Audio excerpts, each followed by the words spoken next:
Most people think they're making their own choices. Most people think they're making choices, but if your identity is built from fear and survival, every decision is just another prison sentence dressed up as freedom. The career they pursue, the clothes they wear, the house they dream of owning, even the definition of success they're chasing.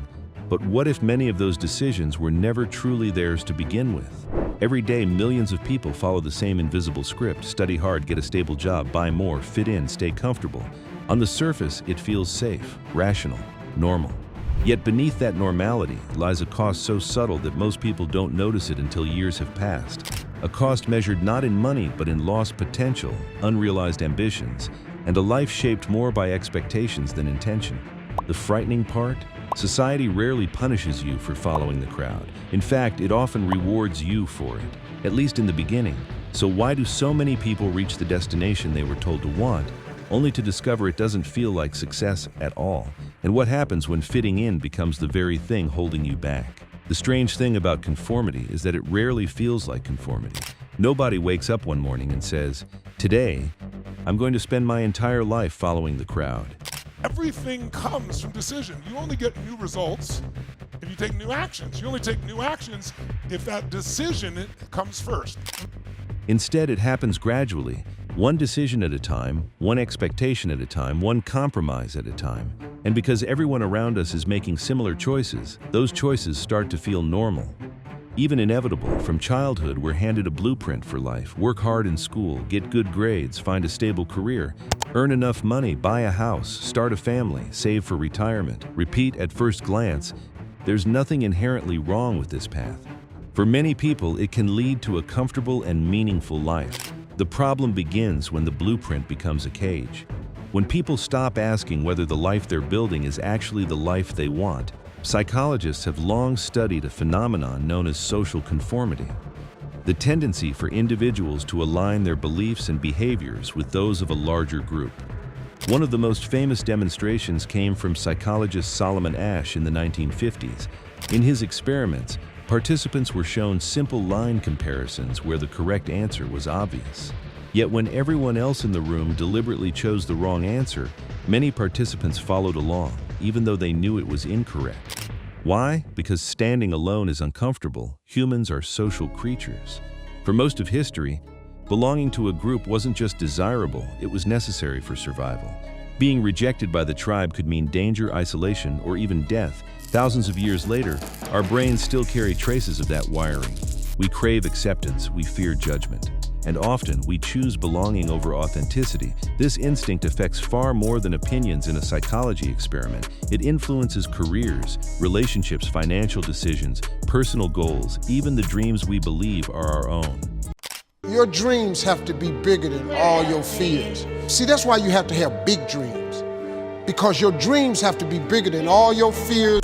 Consider how many people choose professions not because they love the work, but because those professions are respected by society: doctors, lawyers, engineers, corporate executives. There's nothing wrong with these careers. Many people genuinely enjoy them, but others spend decades pursuing them simply because they were told those paths represented success. The result is a life that looks impressive from the outside, while feeling strangely empty on the inside. The philosopher Søren Kierkegaard warned about this nearly 2 centuries ago. He believed that one of the greatest dangers in life was becoming absorbed into what he called the crowd. I can't prevent myself from thinking something. However, I can deliberately introduce a thought. People forget this. Because when individuals stop thinking for themselves, they begin living according to external expectations rather than internal conviction. In other words, they stop authoring their own lives. And the consequences can be surprisingly expensive, not financially, existentially. Imagine 2 people graduating from university. The first chooses a conventional path: stable income, predictable progression, low risk. The second pursues something uncertain, maybe entrepreneurship, maybe art, maybe an unconventional career that doesn't come with guaranteed outcomes. Most people will immediately see the risks of the second path. Few notice the risks of the first, because safety has costs too. A life optimized entirely for security can slowly eliminate curiosity, experimentation, and growth. Over time, people become experts at maintaining comfort rather than pursuing possibility. The irony is that what feels safe today can become dangerous tomorrow. Entire industries disappear, technologies reshape economies, skills become obsolete. The world changes faster than expected. Those who spent years developing adaptability often discover they're better prepared for uncertainty than those who spent years avoiding it. This doesn't mean everyone should quit their jobs or take reckless risks. That's not the lesson. The lesson is that blindly following the majority isn't the same thing as making wise decisions. History provides countless examples. Before major market crashes, crowds believed prices would rise forever. Before technological disruptions, experts insisted existing systems would remain dominant. Before transformative innovations, most people dismissed new ideas as unrealistic. Again and again, the majority has mistaken familiarity for truth. And yet most individuals continue looking to the crowd for reassurance. Why? Because certainty feels comforting. Independent thinking doesn't. Independent thinking requires responsibility. If you follow everyone else and fail, you can blame circumstances. If you choose your own path and fail, the responsibility feels personal. That's a burden many people would rather avoid. But avoiding that burden comes with a hidden price: the gradual surrender of individuality, the slow replacement of curiosity with compliance, the quiet acceptance of a life designed by default rather than by intention. And for years, that trade-off may seem harmless, until one day a question appears. A question that becomes harder to ignore with age. What if the life you've been living was never truly your own? And that's where the real cost begins to reveal itself. The hidden cost of living like everyone else doesn't arrive all at once. It accumulates quietly, year after year, decision after decision. And because the process is so gradual, most people don't notice what's happening until they're confronted by a moment they can't ignore. Maybe it's a birthday, a career milestone, a retirement party, or simply an ordinary evening when life finally becomes quiet enough to hear the questions they've been avoiding. Questions like, is this really what I wanted? How did I end up here? If I could start over, would I choose the same path again? For some, those questions are uncomfortable. For others, they're devastating, because by then, they realize they've spent years chasing goals they inherited from other people. The bigger house, the higher salary, the impressive title, the approval of friends, family, or society. And yet, after achieving them, something still feels missing. This phenomenon has been observed repeatedly in psychology and behavioral science. Human beings are remarkably good at adapting to improvements in their circumstances. What once felt exciting eventually becomes normal. What once seemed like success becomes the new baseline. Then, the cycle begins again. More achievements, more consumption. More comparison, more chasing, but rarely more fulfillment. The problem isn't ambition. The problem is pursuing ambitions that were never truly yours. Because no amount of success can satisfy a goal that doesn't align with who you really are. This is why some people appear to have everything yet feel empty, and why others, with far less status or wealth, seem genuinely fulfilled. The difference often comes down to ownership. One person is living according to expectations.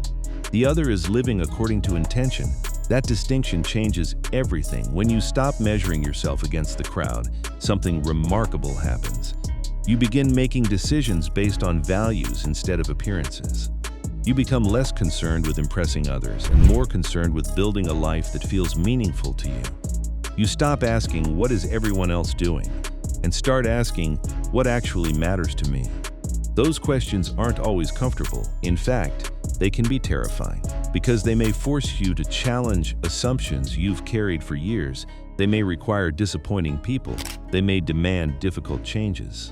But they also create something conformity never can: freedom, not the freedom to do whatever you want, the freedom to become who you want.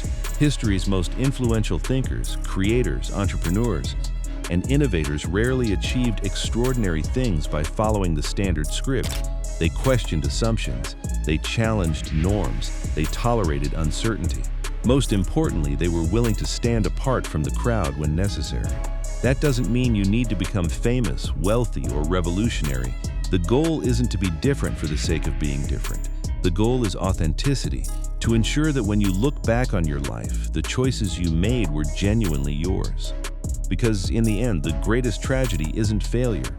It's reaching the end of your journey and realizing you spent your entire life pursuing someone else's definition of success. And that is the hidden cost of living like everyone else. Now I'm curious about you. Have you ever caught yourself chasing something simply because everyone around you said it was important? Or have you made a decision that went against the crowd and changed your life for the better? Share your experience in the comments below. Some of the most valuable insights don't come from experts.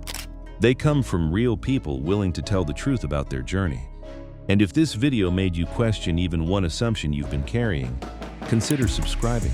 Because sometimes a single new perspective is all it takes to change the direction of an entire life.